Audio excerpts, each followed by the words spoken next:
మనం చేయట్లేదు. మీరు ఒకళ్ళు అంటారు, ఒకళ్ళు ఏమండి మా కోసం ప్రార్థన చేసుకోవడానికి మాకు టైం సరిపోవట్లేదు.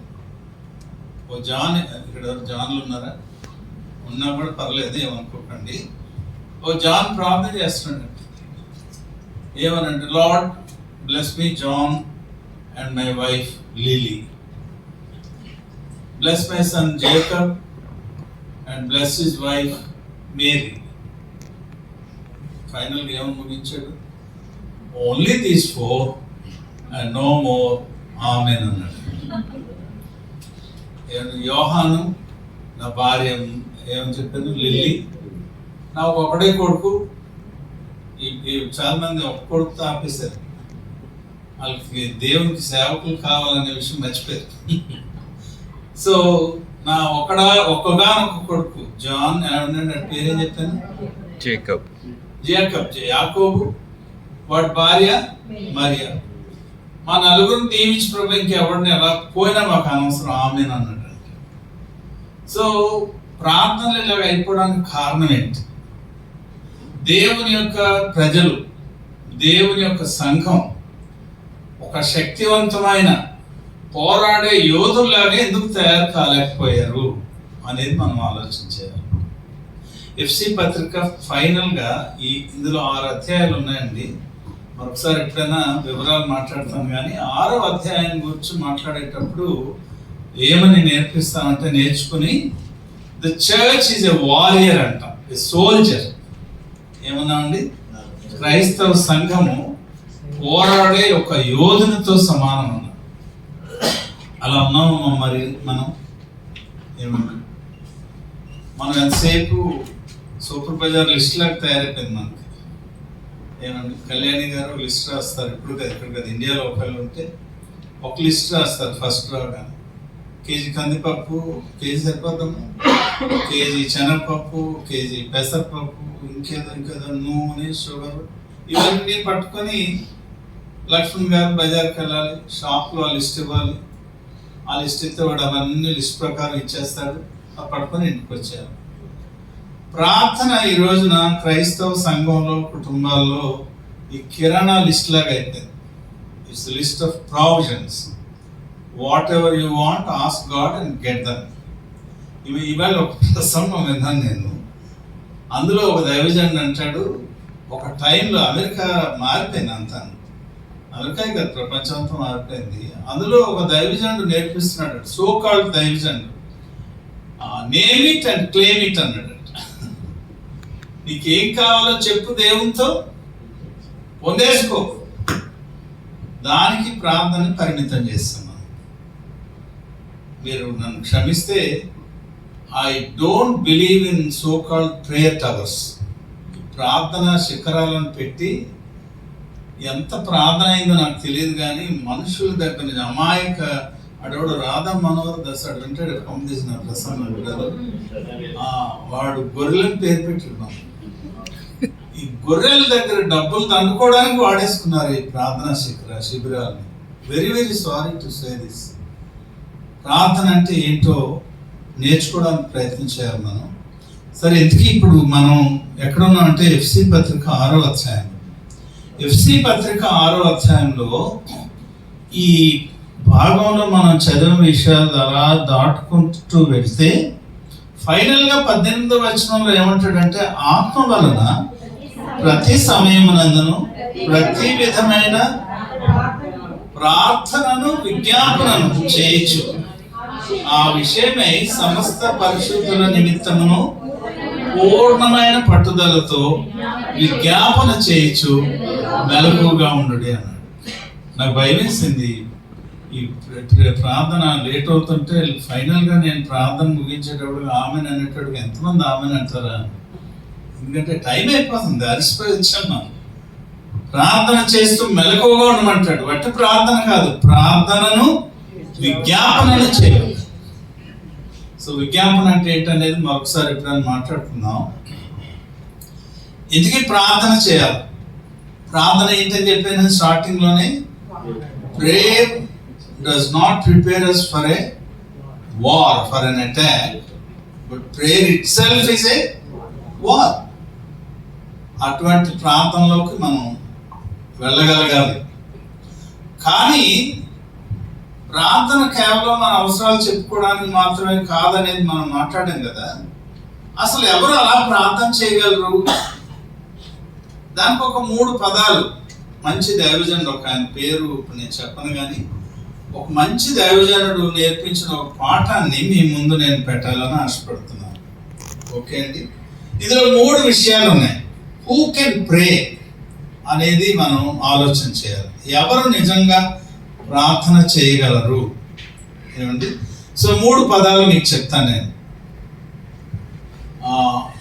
ఆ పదాల్లో మొదటిది ఏంటంటే సిట్, కూర్చోవడం.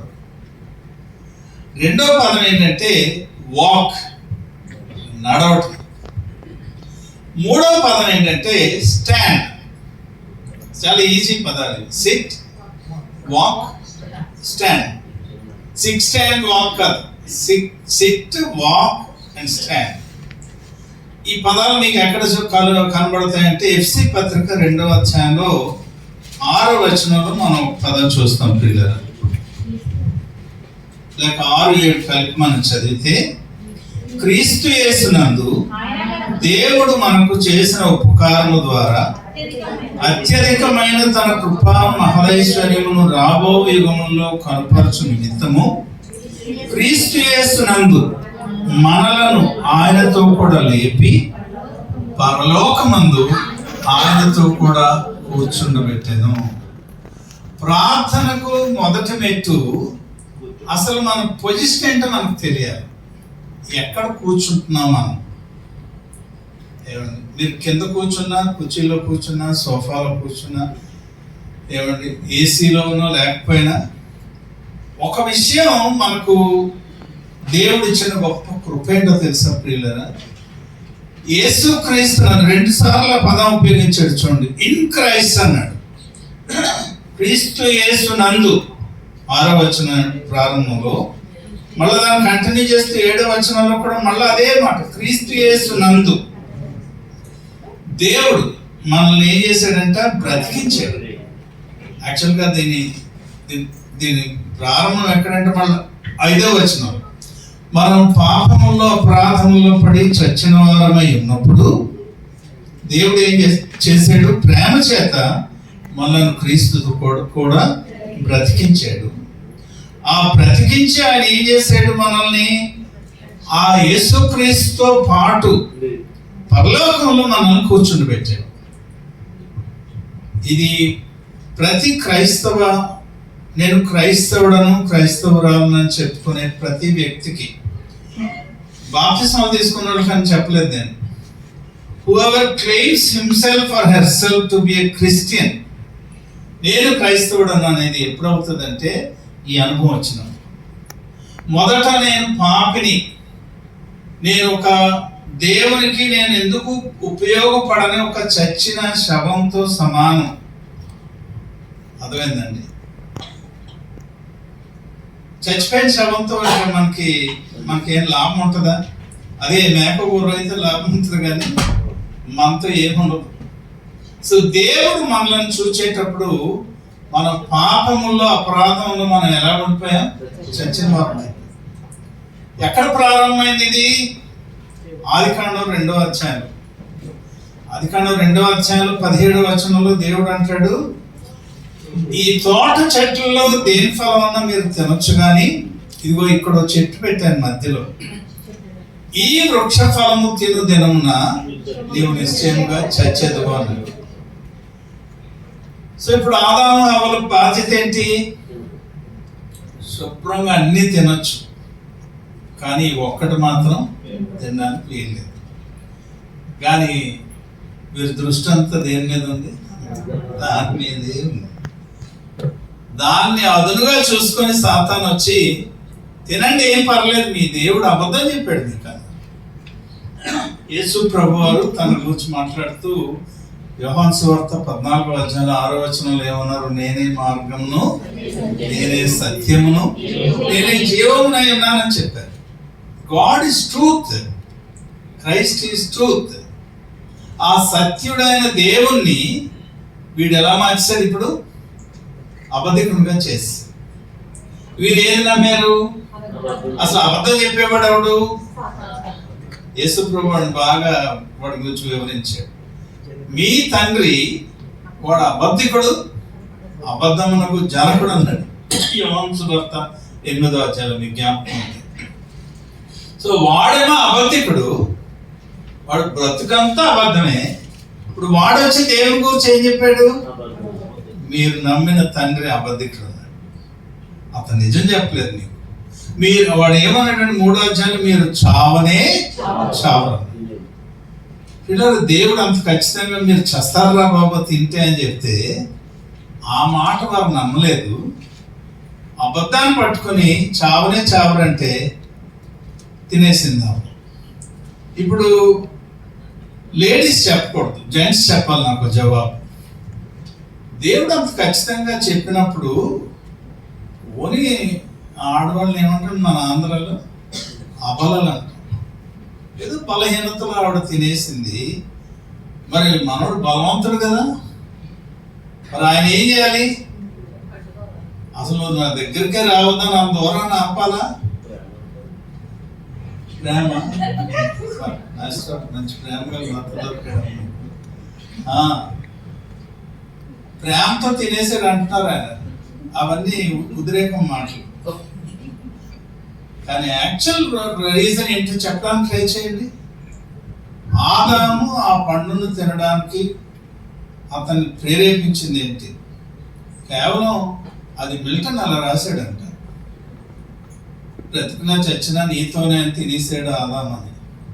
మరి ఎందుకు అలా రాశాడు జాన్ మిల్టన్ నాకు తెలియదు. కానీ యాక్చువల్గా ఆదాం తెలివైనడండి. ఆదాం దేవుని యొక్క స్వరూపంలో సృష్టించబడినవాడు. దేవుని యొక్క జ్ఞానం అంతా అతనికి ఉంది. దేవుడు కాదు కానీ దేవుని పోలికలో ఉన్నవాడు. మరి ఎందుకు తినేసాడు? దేవుడేమో ఈ వృక్షఫలం తినదిన నీవు నిశ్చయముగా చచ్చేదు అని చెప్పాడు. అది హవ్వ నమ్మింది, చావుడు అనే మాట. ఇప్పుడు ఆదాం కూడా అదే నమ్మాడు కదా. నిజంగా దేవుడు చెప్పింది నిజమైతే మరి అవ్వెందుకు చచ్చిపోలేదు? చూడండి రీజనింగ్ ఎలా చేస్తున్నాడు. సో అవ్వ చనిపోలేదు కనుక దేవుడు చెప్పిన మాట కరెక్ట్ కాకపోవచ్చు అని దిగిపెట్టాడు. తిన్నాడు. ఆ రోజు జరిగింది ఏంటి? ఇప్పుడు ఎఫ్సి పత్రికలో పౌలు రాశాడు, మీ పాపముల చేతను అపరాధముల చేతను, ఇంగ్లీష్లో చెప్పండి, you were dead in your sins and trespasses అని. చచ్చిపోయాడు ఆ రోజే. ఫిజికల్ కాదు, స్పిరిచువల్. ఇప్పుడు మళ్ళా దేవుడు ఏం చేశాడు? చదివాం కదా, యేసుక్రీస్తునందు ఆ చచ్చిన మనల్ని ప్రేమ చేత బ్రతికించాడు. ఏం చేశాడు? తీసుకెళ్ళి ఎక్కడ కూర్చోబెడుతున్నాడు? మనల్ని క్రీస్తు యేసునందు మనలను ఆయనతో కూడా లేపి పరలోకములో ఆయనతో కూడా కూర్చొని పెట్టాడు. మారు మనసు పొందిన అనుభవంలో ఉండి ప్రభు కొరకు జీవించగోరే వారు అందరికీ ఇది గొప్ప ఎంకరేజ్మెంట్. నిన్ను నన్ను దేవుడు ఎప్పుడు కూడా ఎక్కడ చూస్తాడో తెలుసా? మన స్థితిలో చూడు. ఆయన ఎప్పుడు యేసుక్రీస్తులో మనల్ని చూస్తాడు. యేసుక్రీస్తులో మనం ఎక్కడ ఉంటాం? చెప్పాలి, నోరు లేపి చెప్పాలి. ఆయనతో పాటు పరలోకంలో ఉంటాం. Praise the Lord. దీనిలో ఇంకొక చిన్న మాట, చాలా కాలం వరకు నాకు ఈ విషయం అర్థం కాలేదు.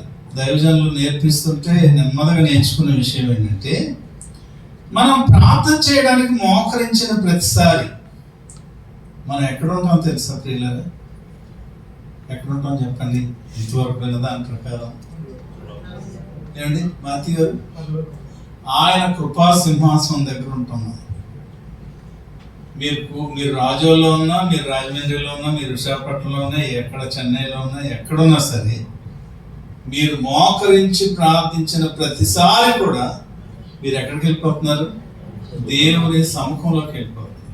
దాని కొరకే ఆ రోజు యేసు ప్రభు మరణించిన రోజు పరిశుద్ధ స్థలాన్ని, అతి పరిశుద్ధ స్థలాన్ని వేరు చేసే ఆ తెరను అది చెంపబడింది. మీరు జాగ్రత్తగా చదివితే మత్తయి సువార్తలో తెర క్రింద నుంచి పైకి చెంపబడలేదు, పై నుంచి కిందకి చిరిగింది. అది ఏ క్లాత్ అయినా, ఏ కట్టెన్ అయినా కింద నుంచి చిరుగుతుంది. బట్ ఇక్కడ పరలోకానికిలో పరిశుద్ధ స్థలాన్ని అతి పరిశుద్ధ స్థలాన్ని వేరు చేసే ఆ తెర దేవుడే పైనుంచి చించివేశాడు. యేసు ప్రభు శరీరం చించివేయబడింది, దాంతో పాటు ఆ తెర కూడా చించివేయబడింది. కనుకనే మనకి ఎక్కడికి ప్రవేశం దొరికింది ఇప్పుడు? దేవుని సన్నిధిలో. Praise the Lord. So are you sitting there? నువ్వు అక్కడ కూర్చున్నావు అనే విషయం నీకు అర్థమైందా?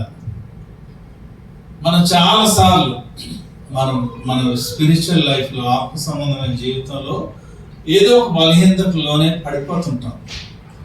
పడిపోయి ఇంకా నా పని అయిపోయింది అనుకుంటాం. కానీ యాక్చువల్గా నిన్ను దేవుడు చూసేది ప్రతిసారి కూడా నిజంగా నువ్వు మారు మనసు పొందిన వ్యక్తులైతే నీ స్థాయి ఎక్కడో దేవునికి తెలుసు, నువ్వు కూడా ఆ విషయాన్ని తెలుసుకోవాలి. నన్ను యేసుక్రీస్తు కూడా లేపి అక్కడ కూర్చుని పెట్టాడు దేవుడు అనే ఆలోచన నాకుంటే అది నా జీవితంలో నెక్స్ట్ ఏం చేస్తుందని ఏం చెప్పుకున్నామండి? వాకింగ్, మన నడవడికలోకి వచ్చేస్తుంది.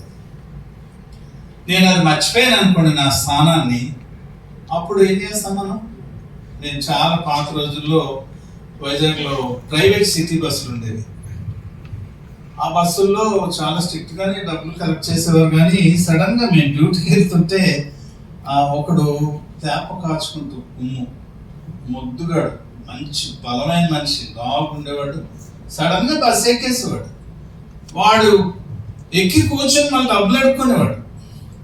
నాకు కోపం వచ్చేది ఆ కండక్టర్ మీద. అరే దించరా బాబు, ఈయన్ని మా మీద ఉమ్ము తగిలిపోతుంది, నాకు తేప మా మీద కారిపోతున్నాడు, అసహ్యంగా బట్టలు వేసుకుని మా పక్కన కూర్చొనిపోతున్నాడు.